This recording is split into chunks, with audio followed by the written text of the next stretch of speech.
Namaste and welcome back to another insightful session here on English Shiksha Vikas Mindset. I'm Tony and as always, I'm here to bring some logic and structure to your English learning journey. Today, we are tackling a topic that affects every single wallet and bank account out there. And hello everyone, I'm Lisa. Oh, Tony, come on, do not make it sound so serious. Today is going to be so much fun because we are talking about my absolute favorite hobby. We are talking about shopping. If you love buying new things and want to learn the perfect English for it, then you're in the right place. Guys, please hit that like button right now and subscribe to English Shiksha Vikas Mindset so we can keep bringing you this energy. Statistically speaking, Lisa, calling shopping a hobby is dangerous for financial health. But you're right, it is a universal activity. However, I noticed you look a bit guilty today. What does the data suggest? Did you break your budget again? Guilty is a strong word, Tony. I would say I was a victim of circumstances. I have a confession. Yesterday, I made a classic shopping blunder. It was a total disaster. I went to the mall just to buy one single thing. Just one. Let me predict the outcome based on consumer behavior patterns. You did not buy just one thing. You fell into the Diderot effect, where buying one new item leads to a spiral of consumption. Am I correct? Okay, Mr. Psychology, calm down. I went to buy a simple coffee mug, just a mug for my morning latte. But then I saw these cute coasters that matched the mug. And then I realized my table runner looked old compared to the new coasters. And I assume it did not end at the table runner? Obviously not. By the time I left, I had a new rug, a set of scented candles, and somehow a new lamp. I went in for a $5 mug and came out with a cart full of home decor. My credit card is literally crying right now. This is exactly what retailers want. They design store layouts to trigger impulse buying. But this is a great learning moment for our audience. Let us break down the English used in this situation. Yes, please save me from my guilt with some education. What are the key phrases here? Listen carefully, friends. Here are the practical phrases for when you buy more than you planned. The first phrase is, I couldn't resist. This is used when temptation is too strong. सही कहा Tony. I couldn't resist का मतलब है मैं खुद को रोक नहीं पाई. जैसे मैंने वो कैंडल्स देखी और मेरा कंट्रोल खत्म हो गया. आप कह सकते हैं I saw the shoes and I couldn't resist. Precisely. The second phrase is impulse buy. An impulse buy is a purchase made on a sudden whim without planning. Exactly.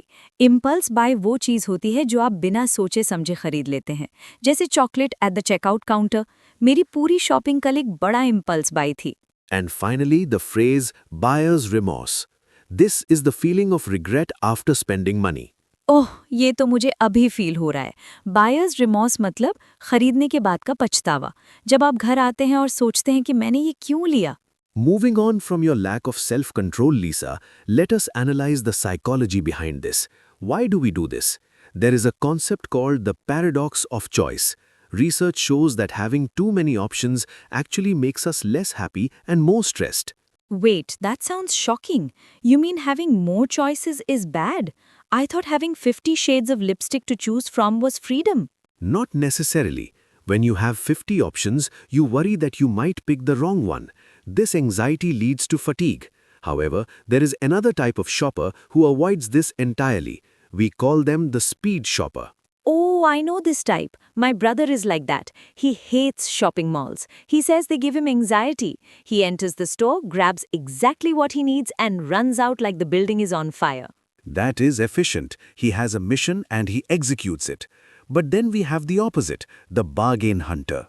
Oh yes, the bargain hunters. ये वो लोग होते हैं जो cell का tag देखकर पागल हो जाते हैं.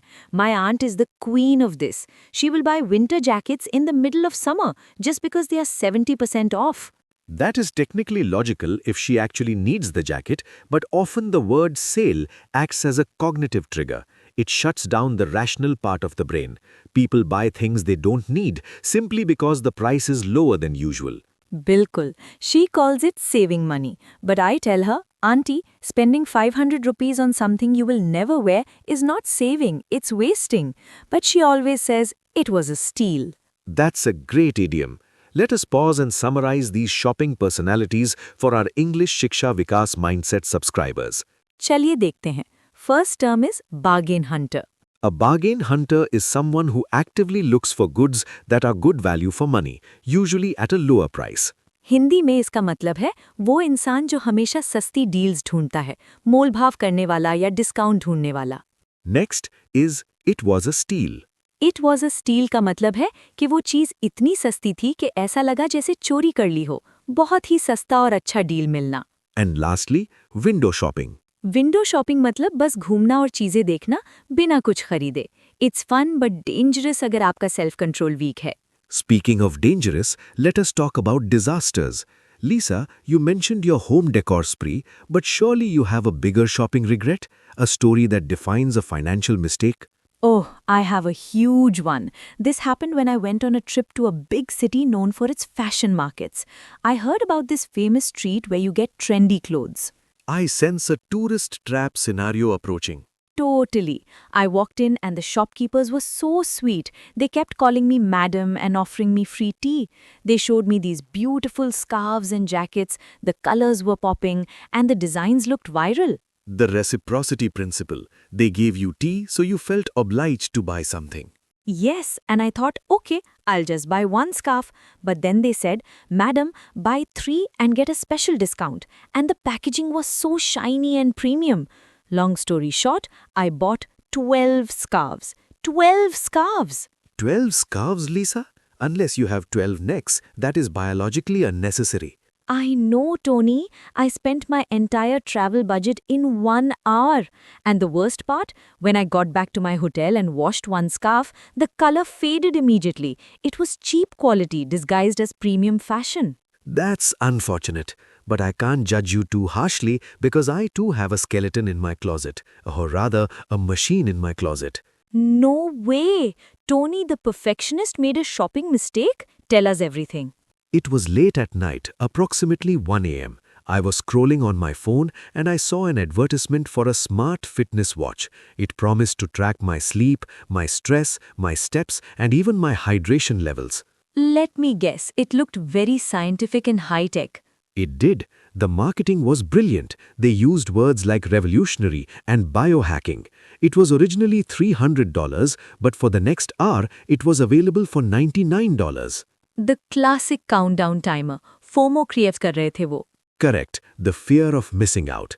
I clicked buy. I felt very productive. I thought I was investing in my health. And what happened when it arrived? It arrived 3 weeks late. The box was damaged. When I turned it on, the screen was dim, and the stress tracker was just a random number generator. It said I was relaxed even when I was stuck in traffic. So it was total junk? Absolute junk. I wore it for 2 days. Now it sits in my drawer collecting dust.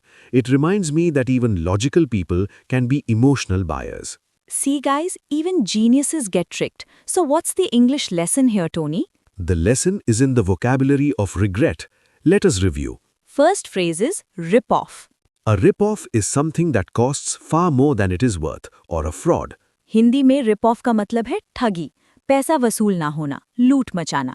My scarves were a total rip-off. Next is overpriced. Overpriced मतलब महंगा, जरूरत से ज्यादा कीमत. Tony's watch was overpriced junk. And finally, to get your money's worth. इसका मतलब है पैसा वसूल होना. जब आप किसी चीज से खुश होते हैं और लगता है कि कीमत सही थी. Sadly, neither of us got our money's worth that day. Indeed. Now this brings up an interesting debate. Online shopping versus physical stores. My watch disaster was online, your scarf disaster was offline. Which is better?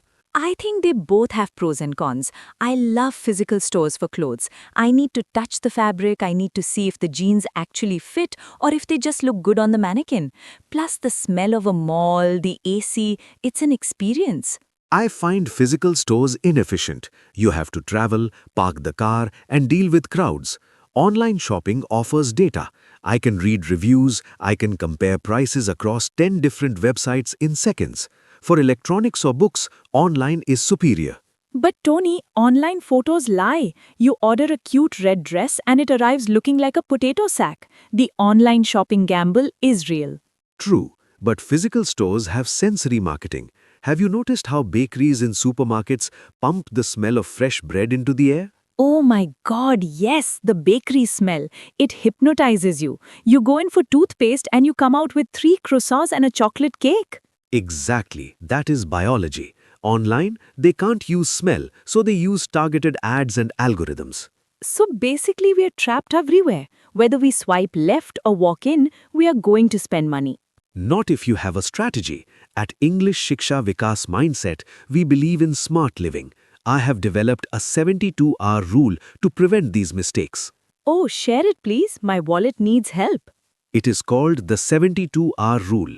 72-hour rule. Sounds like a movie title. Explain karo. It's simple. If you see something you want and it is not a necessity like food or medicine, you must wait 72 hours before buying it. 3 दिन का wait. That's so hard.